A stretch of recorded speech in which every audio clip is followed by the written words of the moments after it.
और दंगल शुरू हो चुका है। यूपी में छठे चरण का मतदान चल रहा है और आज आपको बता दें कि 10 जिलों के 57 विधानसभा सीटों पर सुबह 7 बजे से वोटिंग शुरू हो चुकी है। मतदान शाम 6 बजे तक चलेगा और अभी आपको बता दें कि 292 सीटों पर वोटिंग अभी तक कुल मिलाकर के 5 चरणों में हो चुकी हैं और आज के चरण में 676 उम्मीदवारों की किस्मत का भी फैसला जो है मतदान पेटियों में कैद हो जाएगा। अब आखिरी चरण में 7 मार्च को 54 सीटों पर वोटिंग होगी और 10 मार्च को नतीजों का ऐलान हो जाएगा। आज का दिन बेहद ही खास है क्योंकि आज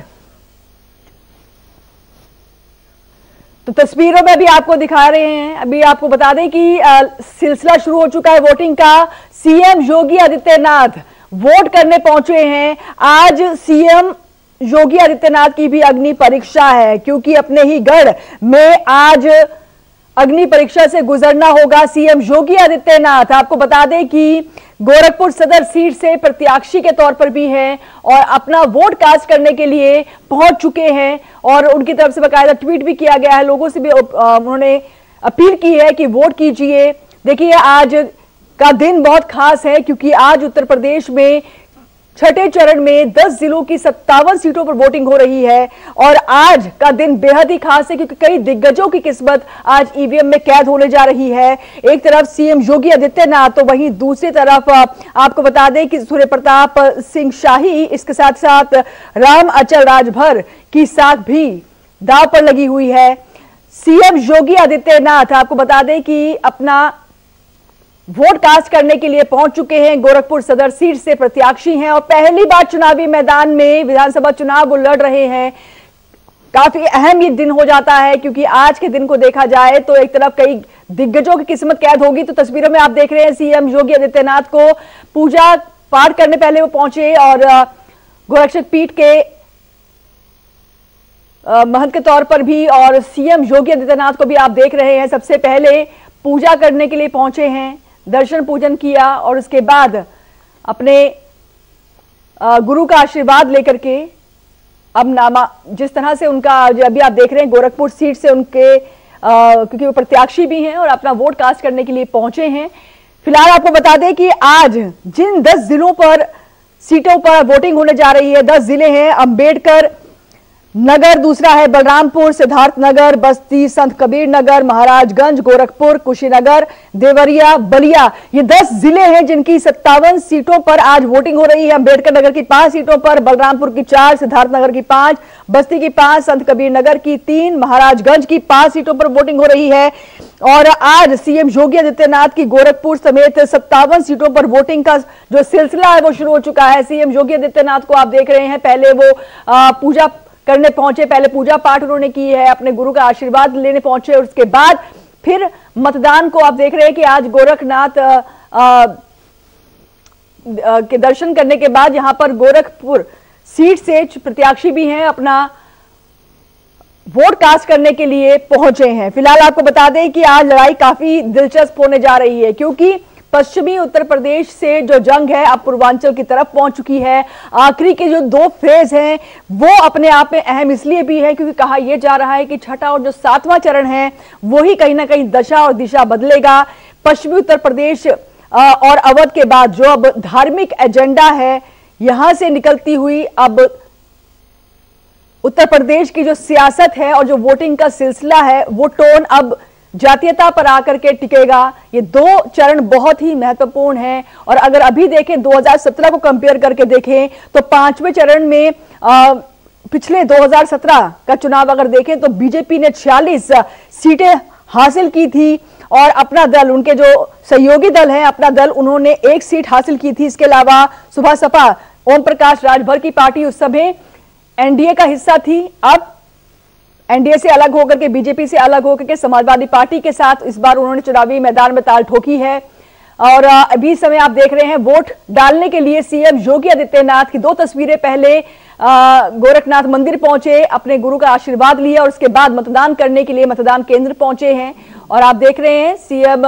योगी आदित्यनाथ वोट करने के लिए मतदान केंद्र में वोटिंग करने के लिए। और आप सबसे भी हम अपील करेंगे क्योंकि ये महापर्व होता है, इलेक्शन का फेज है और छठा चरण मतदान चल रहा है और इन 10 जिलों में अगर आप भी यहीं से यहाँ के मतदाता हैं, तो हम आपसे अपील करेंगे कि आप वोट करने जरूर जाएं और लोकतंत्र के इस खूबसूरत पर्व को और साथ ही साथ देश के लिए भी काफी महत्वपूर्ण होता है, क्योंकि अगर आप विकास चाहते हैं, अपने क्षेत्र में विकास चाहते हैं, तो आपको वोट जरूर करना चाहिए और लोकतंत्र को मजबूत कीजिए।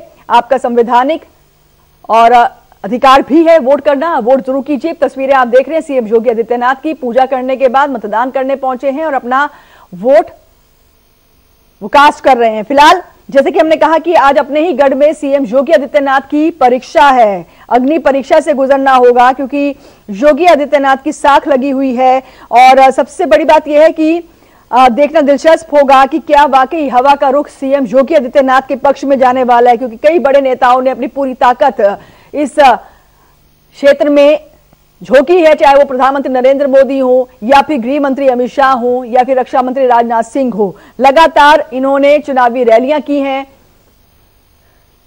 आज के चरण में गोरखपुर शहर से मुख्यमंत्री योगी आदित्यनाथ की प्रतिष्ठा भी दांव पर है। बताते चले आपको कि योगी आदित्यनाथ पहली बार विधानसभा चुनाव लड़ रहे हैं और पथरदेवा सीट से कैबिनेट मंत्री सूर्य प्रताप शाही, सिद्धार्थनगर की बांसी सीट से जयप्रताप सिंह, फेफना से मंत्री उपेंद्र तिवारी, फजिल नगर सीट से एसपी के स्वामी प्रसाद मौर्य, तमकुही राज से कांग्रेस के प्रदेश अध्यक्ष अजय कुमार लल्लू, बलिया की बांस हीट से एसपी के नेता प्रतिपक्ष राम गोविंद चौधरी, इसके साथ ही साथ नौतनवा से बीएसपी के अमन मणि त्रिपाठी समेत कई दिग्गजों की साख आज दांव पर लगी हुई है और इन सभी दिग्गजों की किस्मत का फैसला जनता के हाथ में है।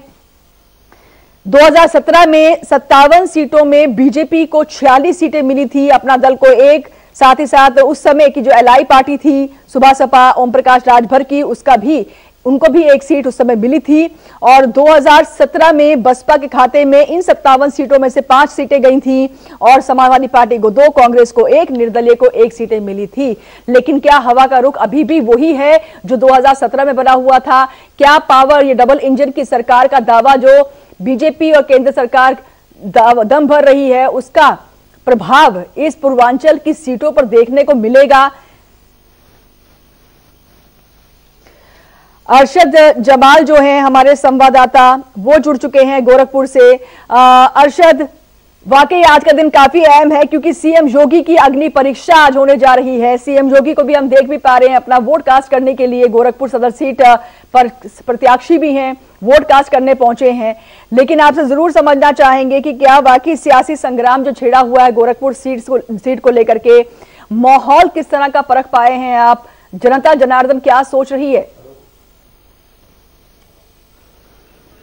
देखिए, जिस तरह से देखा जाए इस वक्त हम खड़े हुए हैं गोरखनाथ मंदिर के पास और मैं दिखाना चाहूंगा कैमरामैन से कि अभी मुख्यमंत्री यहां पर गए हुए हैं और यहां पर अपना मतदान कर रहे हैं। तो ऐसे में उन्होंने साफ कल ही कहा था कि पहले मतदान फिर उसके बाद जलपान। तो ऐसे में उन्होंने सबसे पहले कहा जाए हमेशा हर बार जब भी चुनाव होता है तो सबसे पहले वो मतदान करते हैं। ऐसे में वो इस वक्त पहुंच चुके हैं और मतदान कर रहे हैं और उसके बाद यहाँ पर आएंगे, अभी मीडिया को ब्रीफिंग भी करेंगे। ऐसे में देखा जाए जो ये 9 विधानसभा की सीटें हैं तकरीबन गोरखपुर की, जो 2017 में देखने को मिली थी, 8 सीट पर बीजेपी ने कब्जा किया था। 1 सीट चिल्लू पार की उसने लूज की थी जो कि बीएसपी के खाते में गई थी, लेकिन अब वो कन्वर्ट होकर सपा में आ गई है। ऐसे में अब बीजेपी कोशिश करेगी कि 9 की 9 विधानसभा की जो गोरखपुर की सीटें हैं उस पर कब्जा करे। ऐसे में खास करके देखा जाए मुख्यमंत्री योगी आदित्यनाथ 5 बार यहां से सांसद रहे हैं और पहली बार कहा जाए एक प्रत्याशी के रूप में गोरखपुर के सदर सीट से चुनाव लड़ रहे हैं। तो ऐसे में देखा जाए ये काफी अहम है और यहां के लिए खास करके पूर्वांचल पर सबकी नजरें, खास करके योगी आदित्यनाथ, खास करके इस सीट पर नजरें सबकी है कि देखना होगा कि कितने मार्जिन से यहां से मुख्यमंत्री योगी आदित्यनाथ जीतते हैं। ऐसे में उन्होंने लोगों से अपील की है और खास करके कहा है कि ज्यादा से ज्यादा लोग मतदान करें, लोग घरों से निकलें और मतदान करें। ऐसे में सबसे पहले उन्होंने मतदान किया है और लोगों से भी अपेक्षा कर रहे हैं कि ज्यादा से ज्यादा लोग मतदान करें। ऐसे में देखा जाए जो सिनेरियो है पूर्वांचल का, जो छठे चरण का आज जो मतदान हो रहा है, 41 गोरखपुर बस्ती मंडल की बात की जाए 41 सीटों पर हो रहा है। कई दिग्गज सितारे यहाँ पर खास करके देखा जाए एजुकेशन मिनिस्टर से लेकर हेल्थ मिनिस्टर तक यहाँ पर हैं। तो और सीएम योगी आदित्यनाथ की सीट है। ऐसे में देखा जाए कमोबेश स्थितियां कहीं ना कहीं पूर्वांचल में खास करके गोरखपुर पर सबकी नजरें इनायत हैं।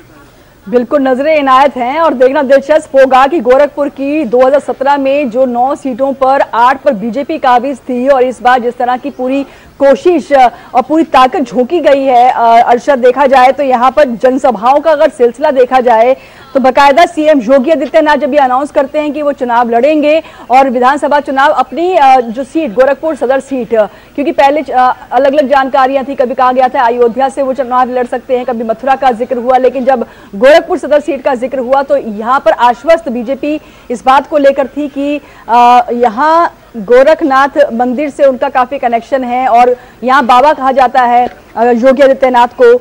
यहाँ पर लगातार हमने देखा कि जनसभाओं का सिलसिला रहा, बकायदा खुद सीएम योगी आदित्यनाथ ने यहाँ पर 2 गोरखपुर जिले में जनसभाएं करी, नड्डा की 2 रैलियां रही, राजनाथ सिंह की 3 रैलियां रही। लेकिन क्या वाकई अब हम ये समझ कर देखें कि जो पूरी ताकत झोंकी गई है उसका फल आज मिलने वाला है? बिल्कुल जाहिर सी बात है। देखिए, पहले कयास लगाया जा रहा था कि अयोध्या से चुनाव लड़ेंगे, लेकिन ऐसे में देखा जाए पार्टी ने तय किया कि कहीं ना कहीं वो इनका गृह क्षेत्र है और गोरखपुर उनकी कर्मस्थली रही है और खास करके योगी आदित्यनाथ पीठाधीश्वर के रूप में भी रहे हैं यहाँ गोरखनाथ मंदिर के। तो ऐसे में कमोबेश स्थिति देखा जाए एक हिंदुत्व का बड़ा चेहरा, इसको देखते हुए पार्टी ने तय किया कि इनको गोरखपुर से ही लड़ाया जाए। और अब वाकई गोरखपुर के लोग जब इस बात का पता चला तो गोरखपुर में खुशी का माहौल था कि योगी आदित्यनाथ अपने शहर गोरखपुर से लड़ रहे हैं। ऐसे में देखा जाए जिस तरह से जो सिनेरियो है, कहा जाए कि पूर्वांचल में और लोगों की निगाहें यहाँ पर टिकी हुई हैं कि कहीं ना कहीं योगी आदित्यनाथ एक बड़ा चेहरा और यहाँ से जिस तरह से वो विधान परिषद के लिए विधायक के तौर के लिए प्रत्याशी के तौर पर गोरखपुर शहर सीट से लड़ रहे हैं। तो ऐसे में अब देखना होगा कि क्या ये जो 9 की 9 विधानसभा की सीटें थी उसमें से एक सीट लूज किया था 2017 में, तो क्या 9 की 9 सीटों पर विक्ट्री मिलती है बीजेपी को, ये तो आने वाला समय बताएगा। लेकिन इसको लेकर कयास लगाए जा रहे हैं कि ज्यादा से ज्यादा सीटें यहाँ पर निकाली जाए। खास करके हम बात करते हैं पूर्वांचल में और गोरखपुर बस्ती मंडल में 41 सीटें हैं, तो 41 सीटों पर कोशिश की जा रही है कि ज्यादा से ज्यादा यहाँ पर सीटें निकाली जाए। उसको लेकर खास करके योगी आदित्यनाथ ने कल मैं बात करूं तकरीबन 6 से 7 जगह जनसभाएं की, डोर टू डोर कैंपेन कर रहे हैं, लगातार दौड़ रहे हैं। ऐसे में अभी उन्होंने सबसे पहले तय किया है कि मतदान करने के बाद जो 7वें चरण का मतदान जहां होना है वहां पर वो कैंपेनिंग करेंगे। कई जगह उनकी जनसभाएं हैं, डोर टू डोर कैंपेनिंग है। तो ऐसे में देखा जाए पार्टी एकदम कमर कस चुकी है। पार्टी के बड़े बड़े शीर्ष नेता तकरीबन चुनाव मैदान में कूद गए हैं और आखिरी लम्हा ये चल रहा है कहा जाए चुनाव का, तो 6ठे चरण का ये मतदान आज हो रहा है और 7वें चरण अब होने वाला है। तो ऐसे में आखिरी लम्हा है ये चुनाव का। तो ऐसे में पूरी ताकत पार्टी झोंक रही है कि किसी न किसी कीमत पर 2017 से ज्यादा बहुमत में आने की कोशिश कर रही है। लेकिन इसको देखते हुए अन्य पार्टियां भी कहीं ना कहीं देखा जाए विपक्ष की पार्टियां भी जोर आजमाइश में लगी हुई हैं कि ज्यादा से ज्यादा सीटें निकालें। बिल्कुल, आप बने रहें। अरशद जमाल आपसे आगे भी अपडेट लेंगे गोरखपुर सीट को लेकर के। यहाँ पर चुनावी मैदान में सीएम योगी आदित्यनाथ और उनका जो मुकाबला है वो काफी कड़ा होता हुआ दिखाई दे रहा है, क्योंकि सीएम योगी आदित्यनाथ के खिलाफ समाजवादी पार्टी ने सुभावती शुक्ला जो है उनको उतारा है। कांग्रेस की तरफ से यहाँ चेतना पांडे हैं, ख्वाजा शमसुद्दीन जो है वो बसपा की तरफ से प्रत्याशी बनाए गए हैं। देखना होगा, काफी कड़ा मुकाबला है, पूरी ताकत झोंकी गई है तमाम पॉलिटिकल पार्टीज की तरफ से। लेकिन हमारे साथ बलरामपुर से विश्व मोहन भी जुड़ गए हैं, उनसे अपडेट लेते हैं। 4 सीटें बलरामपुर से आती हैं। विश्व मोहन, आपसे समझना चाहेंगे इस सीट का जो सियासी समीकरण है वो क्या बताता है? अगर आप कॉन्स्टिट्यूंसी के पास खड़े हुए तो हम चाहेंगे कि जनता जनार्दन से भी बात करें, उनसे पूछें कि आज का दिन और आज किन मुद्दों को ध्यान में रख करके वोट कास्ट किए जा रहे हैं, क्योंकि आज देखा जाए तो यहां पलटू राम की प्रतिष्ठा भी दांव पर लगी हुई है। विश्व मोहन, जनपद बलरामपुर में 4 कॉन्स्टिट्यूएंसी है और उन चारों क्षेत्रों से सभी प्रमुख पार्टियां कांग्रेस, भाजपा, सपा और बसपा के प्रत्याशी मैदान में है। बलरामपुर सदर सीट से पलटू राम जो राज्य मंत्री है उनकी वो भी मैदान में है भाजपा के प्रत्याशी के रूप में। इन सबकी पलटू राम क्योंकि चुनाव के कुछ ही महीनों पहले उनको मंत्री बनाया गया था, इसलिए उनकी प्रतिष्ठा ज्यादा दांव पे लगी है। यहाँ पर रुझान कोई स्पष्ट नहीं है, लेकिन लोग अभी धीरे धीरे, क्योंकि ये तराई का एरिया है और यहाँ कुछ ठंडक आज ज्यादा है, इसलिए लोग धीरे धीरे निकल रहे हैं। जी बिल्कुल। विश्व मोहन, आपसे ये भी जानना जरूर चाहेंगे कि यहाँ का जो जातीय समीकरण किस तरह से आप देख रहे हैं, क्योंकि जैसे कि भी हमने कहा भी कि छठा चरण जो है वो दशा और दिशा बदलने वाला है। पश्चिमी उत्तर प्रदेश से अब जो लड़ाई है वो अब पूर्वांचल की तरफ जा चुकी है, अब धार्मिक एजेंडे से निकल के जातीय टोन की तरफ मुद्दे निकल चुके हैं। किस तरह से भी आप देख पा रहे हैं? ये बलरामपुर की दो कॉन्स्टिट्यूएंसी, एक गैसड़ी और दूसरी उतरौला, जिसमें मुस्लिम मतदाताओं की संख्या ज्यादा है, और बाकी दो में मिक्सचर है। इसलिए दोनों जगह पे जो चुनाव है वो कांटे का है। हालांकि चारों कॉन्स्टिट्यूएंसी में प्रत्याशी बहुत दमखम से लड़ रहे हैं और सभी अपना जीत का दावा कर रहे हैं। बिल्कुल, तो भी जीत का दावा कर रहे हैं, लेकिन क्योंकि जब हम बात करते हैं पूर्वांचल की, तो यहाँ एक जमाना ऐसा भी था 2017 से पहले, जब समाजवादी पार्टी और बसपा का गढ़ इसे माना गया, लेकिन 2017 की अगर बात की जाए तो हिंदुत्व और राष्ट्रवाद का मुद्दा भी हावी रहा है। तो अभी फिलहाल मुद्दों की अगर बात की जाए तो किस तरह के मुद्दे यहाँ पर सबसे ज्यादा ज्वलंत हैं? आप जो कह रहे हैं ये जनरल हवा में है, हिंदुत्व का मुद्दा, इससे नकारा नहीं जा सकता। लेकिन लोग यहाँ की जन समस्याओं से, जैसे छुट्टा जानवर हैं या और महंगाई है, इससे भी प्रभावित है और इसकी भी चर्चा जोरों में है आपस में। अब वो कितना प्रभावित होगी, मतदान को कितना प्रभावित करेगी, ये तो देखना होगा और 10 तारीख को ही इसका रिजल्ट जान मिलेगा। लेकिन जो ये पिछले चुनाव में 17 के चुनाव में यहाँ चारों सीट भाजपा के हाथ लगी थी, और उससे पहले 14 के चुनाव, उससे पहले के चुनाव में पूरी चारों सीटें सपा के हाथों में थी। बिल्कुल जी, चलिए आपके पास आते हैं। अर्शद, मैं आपके पास आऊंगी, जैसे भी हम कह भी रहे हैं कि पूर्वांचल की जब लड़ाई होती है तो यहाँ पर अब धार्मिक ध्रुवीकरण से ज्यादा अब यहाँ पर जातीय समीकरण जो है उसकी बिसात जो है बिछाई गई है। फिलहाल देखना दिलचस्प होगा कि कितना फायदा किस पॉलिटिकल पार्टी को यहाँ पर देखने को मिलेगा, क्योंकि इस बार जैसे कि हम कह रहे थे कि बसपा की तरफ से जो पहले 3-4 चरण जो निकले हैं, 5 चरण गए हैं, वहां पर इतना ज्यादा उनका प्रभाव या उतना रैलियां करती हुई नजर नहीं आई हैं। लेकिन अब ऐसा नहीं है। अब हम देख पा रहे थे कि यहाँ छठे चरण पर आते आते बसपा भी एक्टिव मोड पर नजर आई है। फिलहाल अभी आप ये बता पाएं, क्योंकि गोरखपुर सीट पर हम कह भी रहे हैं कि यहाँ पर मुद्दे भी काफी हैं, लेकिन बीजेपी का गढ़ भी है। थोड़ा सा आप बता पाएं कि मुद्दे और कौन कौन से हैं जो यहाँ पर सबसे ज्यादा हावी है, कि वाकई यहाँ पर भी राष्ट्रवाद और जातीय यहाँ पर राष्ट्रवाद और साथ ही साथ हिंदुत्व का मुद्दा ही हावी दिखाई देता है, या मुद्दे कुछ और हैं? देखिए, देखा जाए जिस तरह से जातिगत समीकरण वर्सेस विकास को लेकर जिस तरह से लड़ाई खास करके देखा जाए गोरखपुर और बस्ती मंडल में देखने को मिली है। मैं ग्राउंड रिपोर्ट जब तैयार कर रहा था तो उस वक्त लोगों से ग्रामीण क्षेत्रों में जब बात किया तो लोगों ने कहा कि अनाज और सब चीजें मिली हमको उस कंडीशन में जब कोरोना चरम पे था। लेकिन वहीं बेरोजगारों की संख्या भी बढ़ी। लोग बहुत संख्या में बेरोजगार ऐसे युवक थे जो उन्होंने कहा कि मुझे रोजगार नहीं मिला।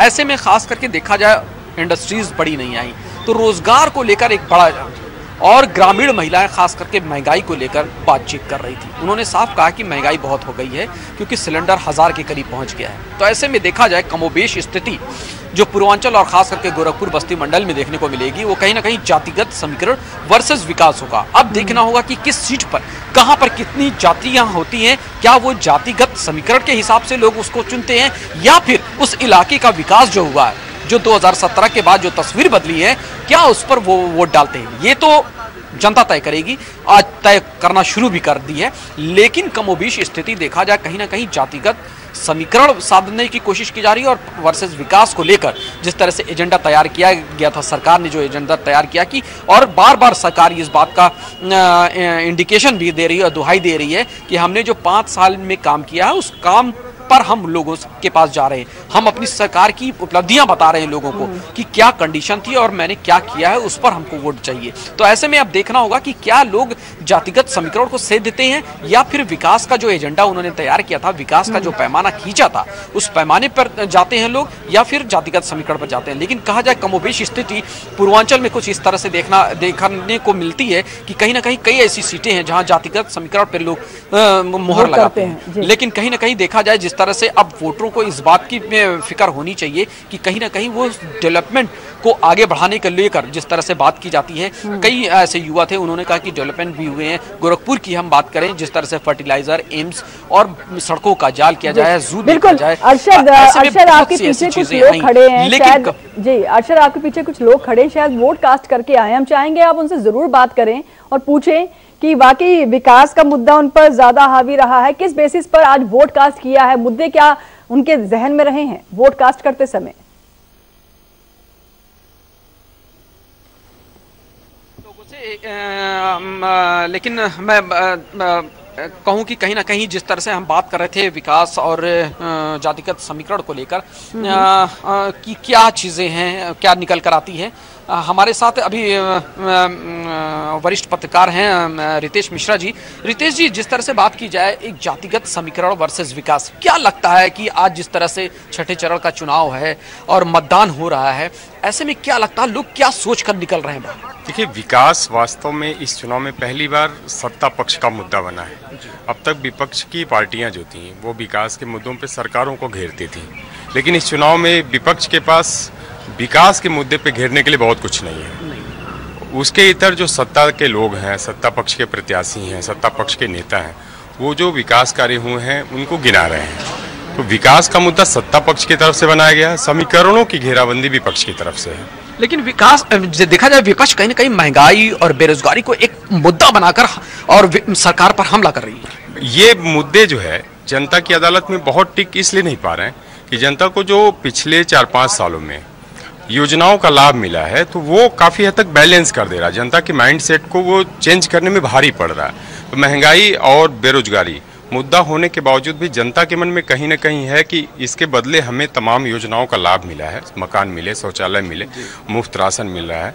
तो इन सारी योजनाओं के चलते वो बीजेपी के लिए महंगाई और बेरोजगारी का मुद्दा सेकेंडरी साबित हो रहा है। बिल्कुल सही कहा आपने कि देखा जिस तरह से कहा इन्होंने रितेश जी ने कि जो बेरोजगारी और महंगाई का जो मुद्दा वो सेकेंडरी कहीं ना कहीं हो जा रहा है। जिस तरह से सरकार ने काम किया है और लोगों के बीच में गई, खास करके कहा जाए ग्रामीण क्षेत्रों से लेकर शहरों में जिस तरह से जाल बिछाया सड़कों का, और लोगों को उस वक्त कोरोना काल में जिस तरह से लोगों को अनाज मिला, जो बेरोजगार हुए लड़के युवा ग्रामीण कर शहरी क्षेत्रों में उनको राशन मिला, आज भी उनको राशन मिला। तो ये एक बड़ी कहा जाए एक उनके लिए बहुत बड़ी आसानी थी कि जो बेरोजगार हो गए हैं उनके लिए घर चलाना कैसे होता है उन परिवार से पूछिए। तो ऐसे में वो परिवार तो काफ़ी खुश हैं और उनका साफ कहना है कि भाई देखिए, हमको जिस कंडीशन में मैं था और जब कोरोना हुआ था मेरे परिवार में कोई कमाने वाला नहीं था और कमाने का जरिया खत्म हो गया था, मेरा ठेला बंद हो गया था, सड़कों पर नहीं चल रहा था, तो मेरा परिवार कैसे चलता। तो ऐसे में देखा जाए कहीं ना कहीं अब देखना होगा कि क्या विकास के पैमाने को लोग चुनते हैं या जातिगत समीकरण पर मुहर लगाते हैं। बिल्कुल, लेकिन चुनौतियां रहेंगी, जातीय समीकरण या विकास का मुद्दा, ये तमाम चीजें तो हैं ही। आपके पास आते हैं हर्षद, हमारे साथ पुनीत ओझा भी जुड़ गए हैं बस्ती से। पुनीत, आपसे जानना चाहेंगे, बस्ती की अगर हम बात करें तो यहाँ से 5 सीटें आती हैं और यहाँ पर अभी फिलहाल किस तरह का रुझान आप देख पा रहे हैं, लोगों की सोच किस तरह से चल रही है? क्या बाकी जैसे कि भी हम कह भी रहे हैं कि जातीय समीकरण वर्सेस विकास का मुद्दा, जहाँ पे गोरखनाथ, यहाँ गोरखपुर की अगर बात करें तो यहाँ देखने को मिल रहा है, लेकिन यहाँ पर कौन से मुद्दे हावी हैं? जी हाँ, चुनाव का दौर चल रहा है। आज 49 प्रत्याशियों के भाग का फैसला होना है, लेकिन जो अगर मुद्दे की बात की जाए तो मुद्दा कोई अलग नहीं है। जो गोरखपुर में है वही मुद्दा बस्ती में है, लेकिन इस बार एक नया मुद्दा सामने आया है जो अभी तक नहीं आ रहा था। उन मुद्दे में क्षेत्रवाद, जो उम्मीदवार अपने चुनाव मैदान में है, अगर वो विधानसभा क्षेत्र के बाहर हैं, इसको लेकर के एक नया मुद्दा आया है, क्योंकि यहाँ के 3 विधानसभाओं में इसको लेकर के बड़ी चर्चा हुई है कि आखिर यहाँ कब तक हम दूसरे क्षेत्र के लोगों को विधायक चुनते रहेंगे। लेकिन अगर लोगों की ऐसी बात करें तो वही जातिवाद को लेकर के और विकास को लेकर के ये मुद्दा बना हुआ है। ठीक है, लेकिन जैसे कि हम कह रहे हैं कि चुनौतियां सरकार के समक्ष भी रहेंगी, लेकिन अभी हम जैसे अपने संवाददाता से बात कर रहे थे, उन्होंने कहा कि विकास का मुद्दा भी हावी रहेगा, क्योंकि लोग ये भी देख रहे हैं कि कुछ काम सरकार द्वारा किया गया, चाहे वो शौचालय बनाना हो या फिर कोरोना मैनेजमेंट, जिस तरह से क्राइसिस मैनेजमेंट किया गया है, लोगों को अन्न पहुंचाया गया है, लोगों की मदद हुई है सरकार की तरफ से, उसको भी नकारा नहीं जाता है। लेकिन समीकरण अगर जिस तरह से देखे जातीय समीकरण, तो आपको लगता है छोटे क्षेत्रीय दल हैं, और खास तौर पर जब पिछले चुनाव का हम जिक्र करेंगे 2017 का, जब सुहेल देव भारतीय समाजवादी पार्टी के ओम प्रकाश राजभर पार्टी का जो नेता हैं, वो जब बीजेपी के साथ ज्वाइन हुए थे तब एक अलग हवा थी, लेकिन अब समाजवादी पार्टी के वो हिस्सा हो चुके हैं। यानी कि क्षेत्रीय दल जो कि छोटे दल हैं, वो बसपा, माफ कीजिएगा, समाजवादी पार्टी के साथ जुड़ते हुए नजर आए हैं। तो क्या आपको लगता है ये सियासी समीकरण बीजेपी का बिगाड़ेंगे और कहीं ना कहीं समाजवादी पार्टी को परवान देंगे, फायदा देंगे?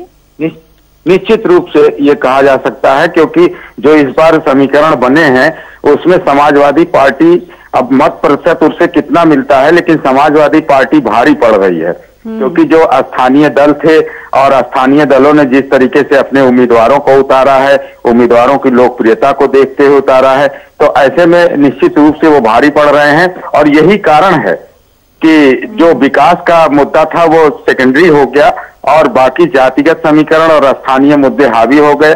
क्योंकि जो चुनाव का दौर होता है उसमें पहले तो विकास की बातें बहुत बढ़ चढ़ कर की जाती हैं, लेकिन जब अंतिम दौर आता है, यानी जो आज मतदान का दौर है, इसमें क्षेत्रवाद और स्थानीय मुद्दे ज्यादा प्रभावी होते हैं। और इस बार जो नौजवानों ने जिस तरीके से राजनीति में भाग लिया है वो भी बहुत सराहनीय रहा। वो खुद अपने मुद्दे बना रहे हैं और अपने मुद्दों के हिसाब से लोगों को मत करने के लिए कह भी रहे हैं। बिल्कुल, तो यही बात अगर हम अरशद आपसे समझना चाहें तो वाकई जिस तरह से भी हम कह रहे हैं कि सियासी दलों ने भी जिस तरह से जातीय आधार पर छोटे दलों के साथ गठबंधन किया है, और स्पेशली यहाँ पर समाजवादी पार्टी का अगर हम जिक्र करें, क्योंकि उन्होंने एक तरफ जातीय समीकरण भी बिल्कुल बेहद सटीक तरीके से आजमाए हैं, जैसे जहां जहां जिन सीटों पर जिनका वर्चस्व जातीय आधार पर है, चाहे वो गैर यादव हो या ओबीसी आधार वाले हों, उनको हिसाब से कैंडिडेट बना करके चुनावी मैदान में उतारा है। आपको लगता है जो छोटे क्षेत्रीय दल हैं वो समाजवादी पार्टी के साथ जुड़े हैं, तो वो कहीं ना कहीं चैलेंज, एक चुनौती बीजेपी को देते हुए नजर आ रहे हैं इस चरण में? बिल्कुल जाहिर सी बात है। देखिए, जितने छोटे दल हैं वो जिस तरह से सपा में शामिल हुए हैं, कहीं ना कहीं देखा जाए ये एक जातिगत समीकरण की, जिस तरह मैं बात कर रहा था जातिगत समीकरण वर्सेस विकास, तो कहीं ना कहीं जातिगत समीकरण हावी होता दिख रहा है। जिस तरह से देखा जाए कि छोटे दल मिलाकर छोटी छोटी जातियों को एक साथ इकट्ठा करके अपनी जाति में कन्वर्ट करके एक बड़ा मैंडेट खड़ा करना, तो ये कहीं ना कहीं देखा जाए जातिगत समीकरण जो है तेज बढ़ता चला जा रहा है। ऐसे में हम देखें कहीं ना कहीं विकास और जातिगत समीकरण को लेकर हम संजीव सिंह से बातचीत करेंगे। हमारे वरिष्ठ पत्रकार भी हैं और लखनऊ देखते हैं, लखनऊ जो कि कहा जाए यूपी का हार्ट है और पॉलिटिकल हब। संजीव जी, क्या लगता है आपको, जातिगत समीकरण हावी रहेगा या विकास का एजेंडा लोग तय करेंगे? देखिए, अगर कुछ सीटों की बात की जाए तो वहाँ पे विकास का मुद्दा है, लेकिन अगर जब पूर्वांचल की बात की जाती है तो कहीं ना कहीं जाति समीकरण जो है उस पर हावी रहता है।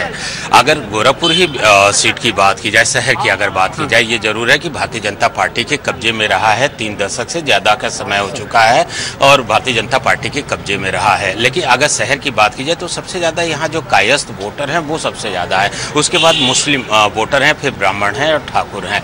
और कहीं ना कहीं ये कहा जा सकता है कि जो पूर्वांचल की अगर राजनीति की बात की जाए तो पूर्वांचल में जाति समीकरण काफी ज्यादा बड़ा इफेक्ट डालता है। और यही कारण है कि अगर कुशीनगर से बात की जाए, देवरिया की बात की जाए, गोरखपुर, यानी कि पूर्वांचल के जिन सीटों पे जो है आज मतदान हो रहा है तो उसमें कहीं ना कहीं विकास का ही मुद्दा रहेगा। इसके अलावा यहाँ पे किसानों की भी एक बहुत बड़ी समस्या रहती है, आवारा जानवरों का, जिस तरह से उनसे वो प्रभावित रहते हैं। इसके अलावा महंगाई का भी मुद्दा कहा जा सकता है, रोजगार का भी मुद्दा कहा जा सकता है, एजुकेशन का भी कहा जा सकता है, क्योंकि पूर्वांचल काफी ज्यादा पिछड़ा हुआ भी माना जाता है। ये जरूर है कि विगत कुछ सालों में काफी ज्यादा डेवलप किया गया है पूर्वांचल को, लेकिन कहीं ना कहीं इस चुनाव में जो है जाति समीकरण भी हावी रहेगा। तो जिस तरह से देखा जाए समाजवादी पार्टी ने छोटे छोटे दलों को एक साथ इकट्ठा किया है, क्या लगता है ये मैंडेट बढ़ाने की कोशिश है कि जातिगत समीकरण ही हावी रहेगा? बिल्कुल, जिस तरह से समाजवादी पार्टी ने अभी ये कहा जा सकता है राजभर को अपने साथ जोड़ा है, इसके अलावा पश्चिम की बात की जाए तो उन्होंने रालोद से गठबंधन किया है कि यानी कि जो जाट वोट बैंक है उनको ये पता है कि पश्चिम में जाट वोट बैंक की संख्या ज़्यादा है और ऐसे में जो है कैसे उन सीटों पर काबिज हुआ जाए, क्योंकि अगर 2017 की बात की जाए तो बहुत कम उनको वहाँ से सीटें मिली थी, जबकि अगर 2012 की बात की जाए तो उनको ठीक ठाक सीटें वहाँ से मिली थी। तो ऐसे वो चाहते हैं कि किसी तरह से जो जाट वोट बैंक था वो उनके कब्जे में आए। और अगर पूर्वांचल की बात की जाए तो यहाँ पर जो है गैर यादव की काफी ज्यादा संख्या है। यहाँ संजय जी एक चीज टोकना चाहूंगा आपको कि यहाँ पर निषाद कई ऐसी सीटें हैं गोरखपुर की जहाँ निषाद बहुल क्षेत्र है। ऐसे में देखा जाए कि जिस तरह से हम बात कर रहे थे गठबंधन की कि छोटे दल गए हैं, तो निषाद तो बीजेपी के साथ है, तो कहीं ना कहीं कई जगहों पे ऐसे तो देखना पड़ेगा कि कई सीटों पे निषाद के साथ साथ बीजेपी स्ट्रांग होगी।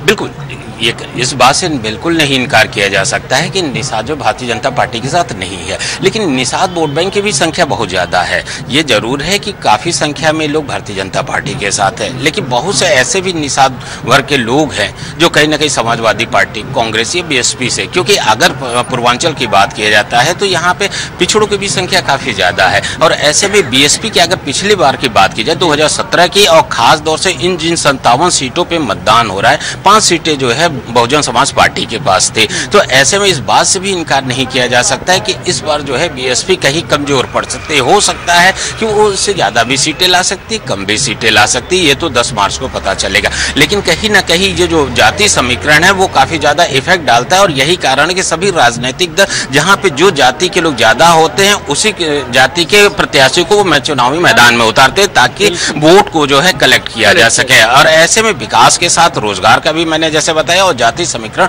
ये चीजें जो है हावी रहेंगे इस चुनाव में भी। बिल्कुल बिल्कुल, देखा आपने कि किस तरह से संजीव जी ने बताया कि बारीकी से जिस तरह से कहा जाए जातिगत समीकरण वर्सेस विकास ही एक एजेंडा रहेगा देखा जाए इस पूरे इलाके में, क्योंकि लोग जिस तरह से कहा जाए कई ऐसी पार्टियां हैं जो जातिगत समीकरण को हावी करने चाहती हैं, कुछ पार्टियां विकास के एजेंडे को। मैं दिखाना चाहूंगा कि आप देख रहे होंगे कि ढोल नगाड़े की जो आवाज आ रही है, ये यहाँ पर ये इस मतदान बूथ पर इसलिए किया गया है ताकि लोग ज्यादा से ज्यादा आए, लोग कनेक्ट हो, लोगों को वहां स्वागत के लिए द्वार बनाए गए हैं, रंगोली तक बनाई गई है ताकि लोगों से इस बात का प्रशासन ने बार बार अपील किया है, खास करके यहाँ के जिलाधिकारी ने इस बात का खास करके जोर दिया है कल कि भाई ज्यादा से ज्यादा लोग वोट डालें। और मेरी भी यही अपील है, खास करके सहारा समय की ये अपील है कि अगर पूर्वांचल में देखा जाए तो गोरखपुर को नंबर 1 बनाना है आपको, तो अपने घरों से ज्यादा निकले और ज्यादा से ज्यादा वोट डाले ताकि यहाँ का भी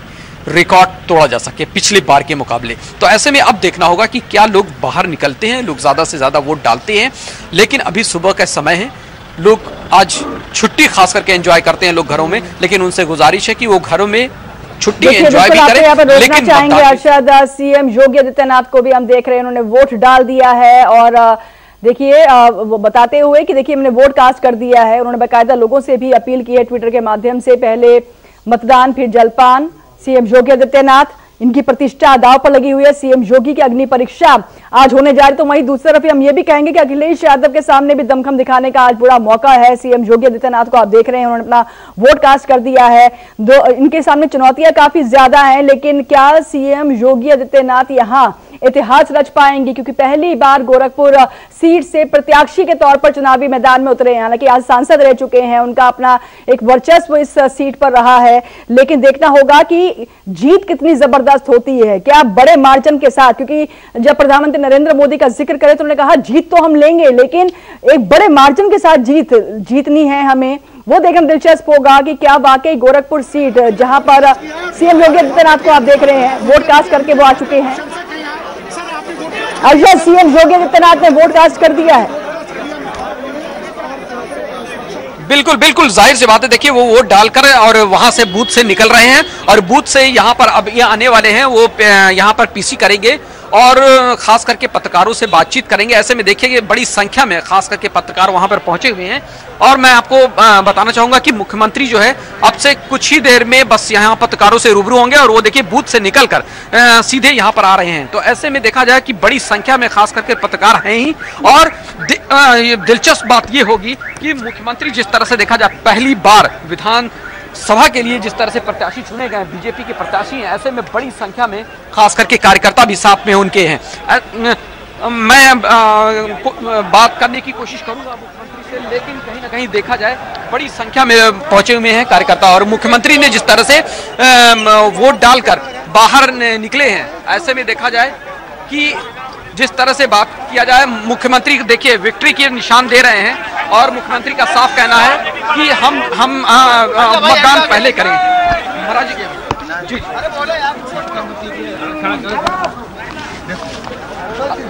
तो सीएम योगी आदित्यनाथ ने वोट कर दिया है और अपना विक्ट्री साइन दिखाते हुए वो नजर आए हैं। लोगों से उन्होंने अपील बाकायदा की है कि वोट वो जरूर करें, पहले मतदान फिर जलपान। देखिए सीएम योगी आदित्यनाथ की साख दांव पर लगी हुई है, और ये भी कहा जा रहा था कि गोरखपुर शहर सीट से, विधानसभा सीट से बीजेपी के उम्मीदवार और प्रदेश के मुखिया सीएम योगी आदित्यनाथ को हरा पाना इतना आसान बाकी पॉलिटिकल पार्टी के लिए नहीं होगा। सीएम योगी आदित्यनाथ ने अपना वोट कर दिया है, और इस समय मीडिया के साथ मुखातिब होते हुए सीएम योगी वहाँ पे लगा है, पता लगा ऑडियो नहीं आ रहा, निकाल लीजिए वहाँ पे लगा है ना।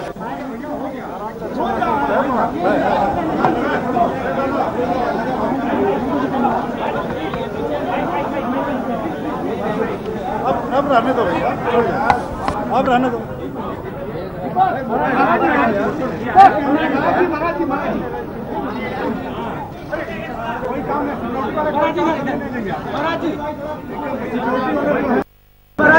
इनको हटा दो भाई, एक तरफ करो, चलो एक तरफ चलो।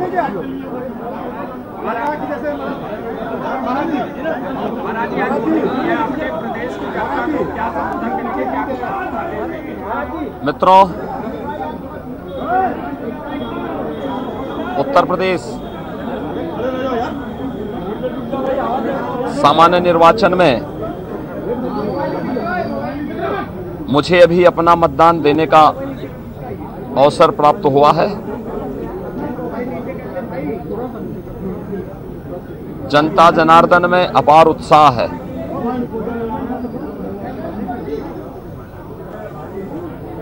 यह आम जनमानस की जागरूकता का प्रमाण है कि न केवल जनता जनार्दन अपने संवैधानिक अधिकारों के प्रति, बल्कि अपने संवैधानिक कर्तव्यों के प्रति भी बहुत जागरूक है। खासतौर पर माताएं बहनें जिस उत्साह के साथ मतदान करने के लिए आ रही हैं, ये बहुत शुभ है। और मेरी भी जब 5 चरणों के चुनाव संपन्न हो चुके हैं और छठे चरण में आज मतदान हो रहा है, तो पूरे 9 जनपदों के उन सभी मतदाताओं से मेरी अपील है कि अधिक से अधिक मात्रा में आकर के अपने अपने मतदान केंद्र में जाकर के, अपने बूथ पे जाकर के मतदान करें, क्योंकि ये हमारा संवैधानिक दायित्व भी है। एक अच्छी सरकार के लिए, सुशासन की स्थापना के लिए, जनता की आकांक्षा के अनुरूप विकास के कार्यों को आगे बढ़ाने की दिशा से भी।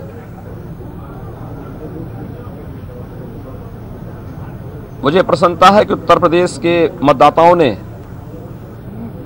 2022 के सामान्य निर्वाचन में बड़े उत्साह के साथ वे लोग भाग ले रहे हैं। 5 चरणों के चुनाव ने इस बात को साबित भी किया है, और आज छठे चरण का मतदान है। मैं विश्वास के साथ कह सकता हूं कि 5 चरणों का जो रुझान है, भारतीय जनता पार्टी प्रधानमंत्री मोदी जी के मार्गदर्शन और नेतृत्व में पूर्ण बहुमत से काफी आगे वर्तमान में चल रही है। और आज छठे चरण का जो चुनाव है, इसमें जोरदार छक्के लगेंगे और भारतीय जनता पार्टी 300 के लक्ष्य को प्राप्त करने की ओर अग्रसर होगी। 7वें चरण में यह आंकड़ा 2017 की तर्ज पर रिकॉर्ड बनाता हुआ दिखाई देगा। मैंने पहले भी कहा था कि प्रधानमंत्री मोदी जी के विकास, सुशासन और राष्ट्रवाद के मुद्दे को उत्तर प्रदेश की जनता ने 2014 में अंगीकार किया, 17 में किया, 19 में किया और 2022 में भी यह रिकॉर्ड बना रहेगा। जो उत्साह है खासतौर पर माताओं बहनों में, मैं इसको कह सकता हूं कि 80% से अधिक सीटें भारतीय जनता पार्टी के पक्ष में आएंगी। 20% सीटों में बंटवारा होगा, जिसमें पूरा विपक्ष आपस में इन सीटों को लेकर के उन 20% सीटों में ही उनमें आपस में बंटवारा होना है। दूसरा, जनता जनार्दन से मेरी अपील है, जो आज के इस छठे चरण में मतदान करने के लिए प्रातःकाल से ही अपने अपने मतदान केंद्रों में, बूथों पर एकत्र हुए हैं, उन सब से मेरी अपील है कि वे मतदान स्वयं भी करें और हर एक मतदाता को, वयस्क मतदाता को मतदान करने के लिए अवश्य प्रेरित भी करें। क्योंकि राजनीति को कुछ लोगों ने वंशवाद, भ्रष्टाचार, माफियावाद और आतंकवाद के समर्थन का पर्याय बनने का कुत्सित प्रयास किया है। अगर हमें इस विकृति से बाहर निकलना है, वंशवाद की राजनीति से, जातिवाद की राजनीति से, मत और मजहब की राजनीति से, माफियावाद और आतंकवाद जैसी दुष्प्रवृत्ति से बाहर निकलना है, तो हम मतदान करें और विकास, सुशासन,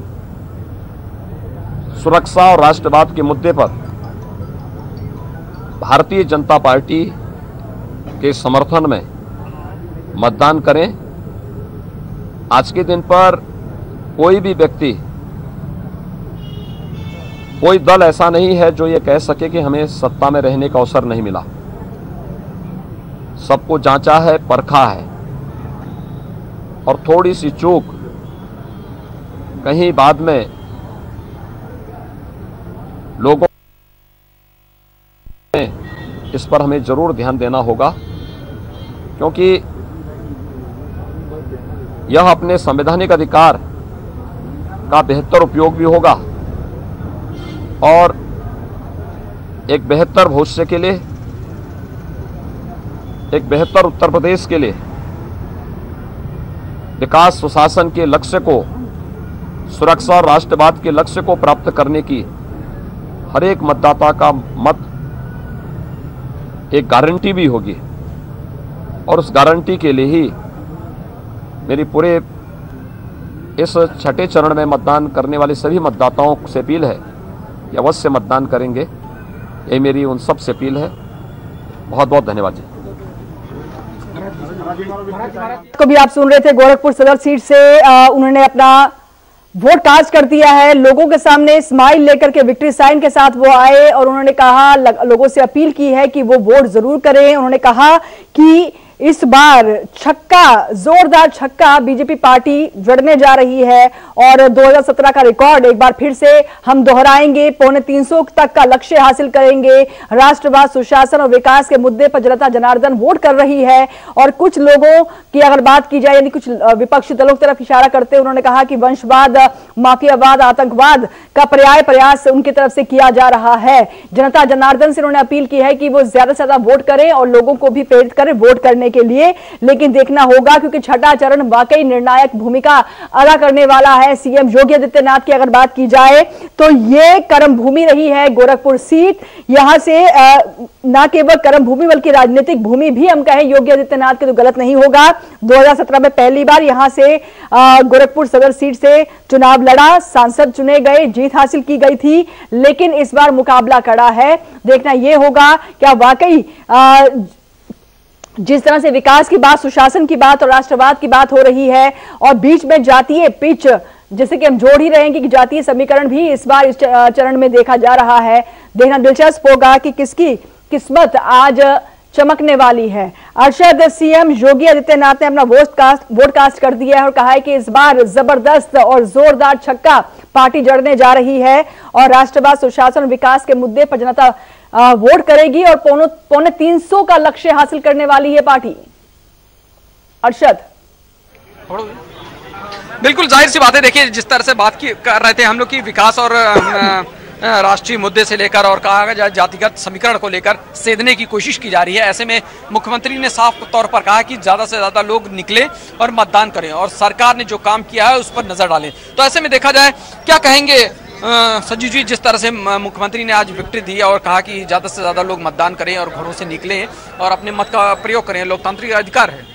बिल्कुल, ये कहा जा सकता है कि लोकतंत्र का एक सबसे बड़ा ये पर्व है और ऐसे में जो मतदाता है उनको अपने घरों से बाहर निकलना चाहिए, क्योंकि जहां पर जिस बूथ संख्या पे उत्तर प्रदेश के मुख्यमंत्री ने अभी मतदान किया वहां साफ लिखा था पहले मतदान फिर जलपान। यानी कहीं ना कहीं प्रशासन और राज्य सरकार की ये मंशा है कि जो वोटर हैं वो अपने घरों से बाहर निकले और अपने मत का प्रयोग करें, क्योंकि कहीं ना कहीं ये भी कहा जा सकता है कि अगर वोटर घर से बाहर निकलते हैं और अपने मत का प्रयोग करते हैं तो ये सत्ता, जिस तरह से आदमी को ये लगता है कि किसकी सरकार बननी, उस पर काफी ज्यादा असर पड़ता है बढ़ते हुए मत को लेकर। अगर पिछले बार की बात की जाए, पिछले विधानसभा की बात की जाए, तो सबका यही टारगेट है कि इस बार जो है जो मतदान है उनमें काफी ज्यादा इजाफा हो, क्योंकि ये कहा जा सकता है कि अगर गोरखपुर विधानसभा सीट की बात की जाए तो गोरखपुर शहर की बात की जाए तो यहाँ पहली बार जो है उत्तर प्रदेश के मुख्यमंत्री योगी आदित्यनाथ जो है चुनाव लड़ रहे हैं, जबकि 5 बार जो है वो सांसद रह चुके हैं। और यही नहीं, उन्होंने जो है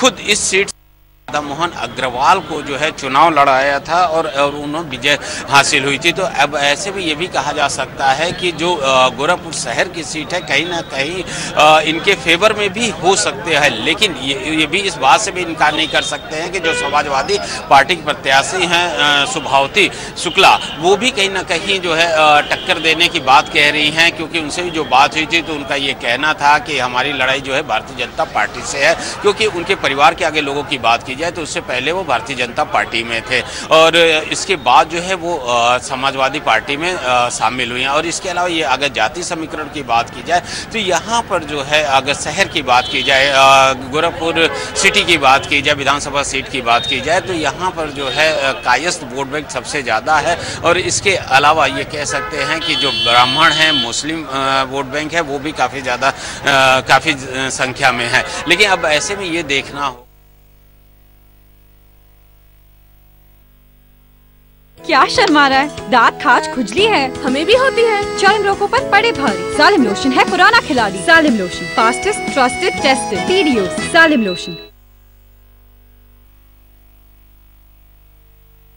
ऐसे में अब सबसे बड़ी चुनौती भारतीय जनता पार्टी के पास ये भी है कि क्या 2017 में जिन 57 में से 48 सीटों पर उनका कब्जा था, क्या इस बार जो है वो अपने कब्जे को कायम रख पाएंगे, क्योंकि एक बहुत बड़ी सवाल जो है भारतीय जनता पार्टी के पास है। क्योंकि अगर पिछले चुनाव की बात की जाए 2017 की और इस बार की बात की जाए तो उसमें काफ़ी ज़्यादा डिफरेंसेस है, क्योंकि इस बार जो लोग हैं विकास का भी मुद्दा है, इसके अलावा रोजगार का है, शिक्षा का है और किसानों के सामने जो है जो आवारा जानवर की एक बहुत बड़ी समस्या है। इसके अलावा ये भी कह सकते हैं कि जो जाति समीकरण है वो एक सबसे बड़ी समस्या यहाँ पे रहती है, क्योंकि कहीं ना कहीं अगर पूर्वांचल के वोट बैंक की राजनीति की बात की जाए तो यहाँ पे सभी बिल्कुल अर्शद यही समझना जरूर चाहेंगे, क्योंकि अभी आपने बताया कि कौन कौन से कैंडिडेट योगी आदित्यनाथ के खिलाफ उतारे गए हैं। समाजवादी पार्टी से सुभावती शुक्ला हैं, चेतना पांडे कांग्रेस की तरफ से हैं, ख्वाजा शमसोहिदीन जो है बसपा की तरफ से प्रत्याशी गोरखपुर सदर सीट से उतारे गए हैं सीएम योगी आदित्यनाथ के खिलाफ। लेकिन अब बड़ा सवाल यही है, क्योंकि उनका कहना है कि इस बार जोरदार छक्का जड़ा जाएगा बीजेपी द्वारा।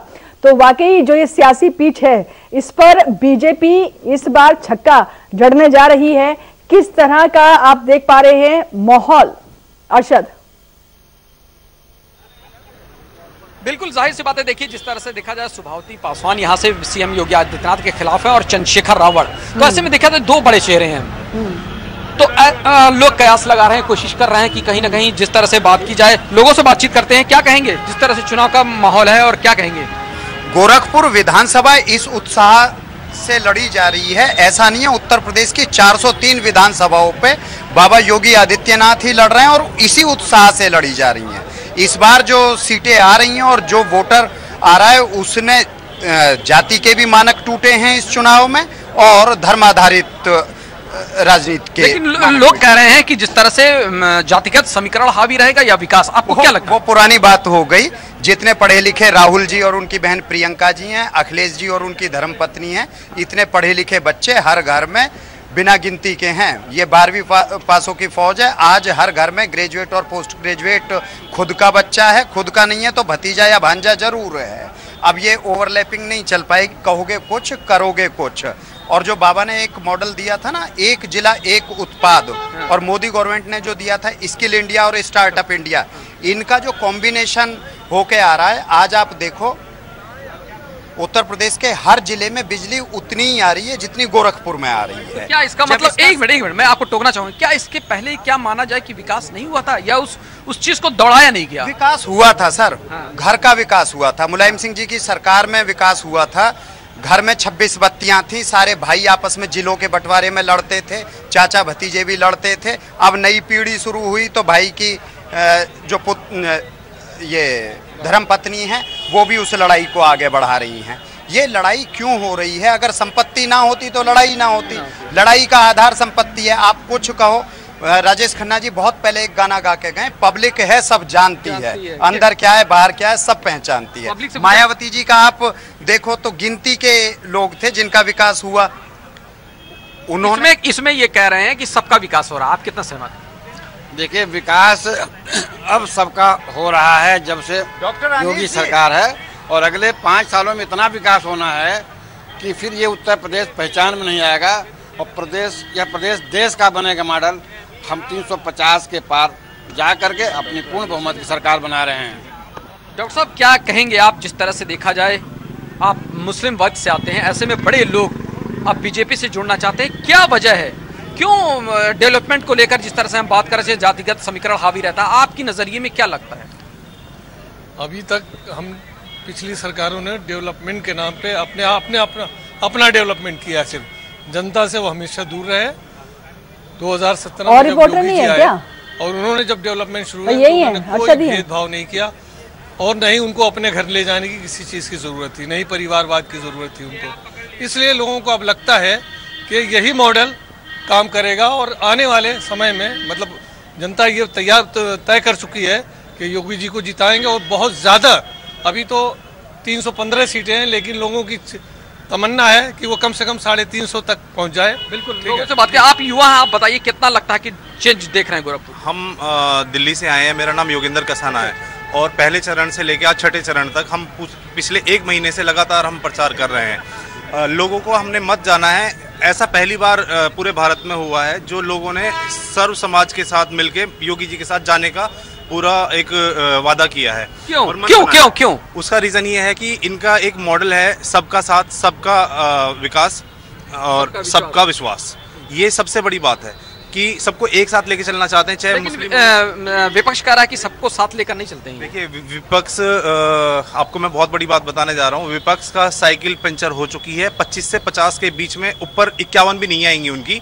और जैसा कि अभी डॉक्टर साहब ने बोला कि हमारी जो इच्छा है और सारे उत्तर प्रदेश चाहते हैं कि माननीय मुख्यमंत्री जी जो 315 थी कमी रह गई थी वो 350 पार करें इस बार, और उत्तर प्रदेश के अंदर ऐसे गुंडे और आतंकवादियों का साथ देने वाले लोगों को बहिष्कार करें। आपको क्या लगता है 300 जिस तरह से एक युवा चेहरा, आपको लगता है कि क्या बीजेपी इस बार पार करेगी? अभी हमारे युवा नेता बता रहे थे, बहुत अच्छी बात बताए। वास्तव में 300 से अधिक सीटें आ रही हैं। जैसा कि आप भी देख रहे हैं, हमारे उत्तर प्रदेश की प्रगति चाहिए और राष्ट्रहित में काम महाराज जी कर रहे हैं। हम आशा रखते हैं और आज वोट का दिन है, हम पूरे भारत हमने उत्तर प्रदेश वालों भाइयों बहनों से निवेदन करता हूं कि आप लोग अधिक से अधिक वोट दीजिए और जो विकास किए हैं महाराज जी उनको देखते हुए भारतीय जनता पार्टी अर्शद, लेकिन हम जाएंगे कि क्योंकि लगातार बीजेपी के पक्ष का माहौल हमें नजर आ रहा है, कई लोग विकास की बात कर रहे हैं और उनका कहना है कि योगी आदित्यनाथ ने अपने क्षेत्र में विकास बहुत किया है और लोग जो है राष्ट्रवाद, विकास और सुशासन के आधार पर वोट कर रहे हैं, वंशवाद, जातिवाद के अगेंस्ट वोट हो रहा है। ये आपका अभी तक हम लोगों की बातों को सुनकर समझ पा रहे हैं, लेकिन जैसे कि हमने कहा कि इस बार धार्मिक ध्रुवीकरण से निकल के अब जो सियासत की जो पिच है वो कहीं ना कहीं जातीयता पर आकर टिक गई है। और जब हम छोटे और क्षेत्रीय दलों की हम बात करेंगे तो कुछ ऐसे पॉलिटिकल पार्टी, कुछ ऐसे नेता भी रहे हैं जिन्होंने बीजेपी का दामन छोड़ा है, चाहे वो स्वामी प्रसाद मौर्य हो, बीजेपी में मंत्री, पार्टी में मंत्री रहे हैं यूपी में, लेकिन पार्टी छोड़ करके समाजवादी पार्टी का हिस्सा बन चुके हैं।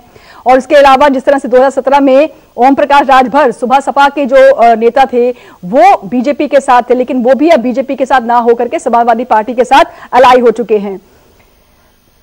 फिलहाल अरशद आप बने रहे हमारे साथ, समझेंगे ये पूरा समीकरण भी, लोग क्या सोच रहे हैं वोट करते समय, ये सब तमाम चीजें जानेंगे आपसे, लेकिन रुकेंगे यहाँ पर एक छोटे से ब्रेक के लिए।